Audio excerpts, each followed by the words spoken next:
breaking down, break in, mastering this essential phrasal verb. Hello language explorers.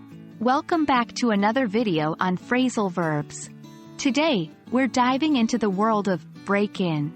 By the end of this video, you'll understand not just what it means, but also how to use it accurately in your conversations. So let's break into the world of break in. Our first stop is to understand what break in actually means. The term break in is a phrasal verb and has multiple meanings, depending on the context. Two of the most common meanings are: 1. To enter a place forcefully, often for the purpose of theft. This is usually used when someone enters a house, a car, or a similar place by breaking a window, a door, etc.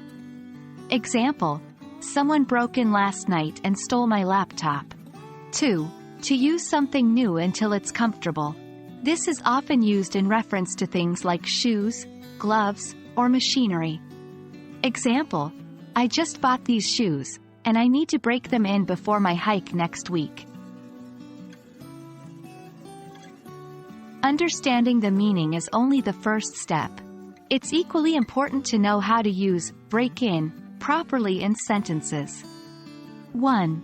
When break in is used to refer to forceful entry, it's often used in passive voice or in past tense.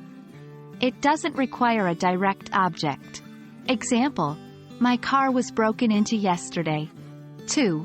When we use break in to mean making something comfortable through usage, we need to use it with an object.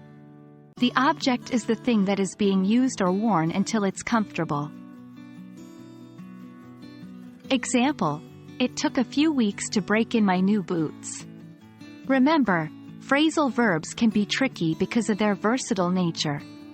It's the context that often determines the meaning. And that wraps up our deep dive into the phrasal verb, break in. By now, you should have a clear understanding of how to use it in your day-to-day conversations. Remember, practice is the key when it comes to mastering any new element of language. Try to use break in your conversations and writings. We hope this video has been helpful in your journey of English language learning. See you in our next video, where we'll break down another phrasal verb. Until then, keep practicing and stay curious.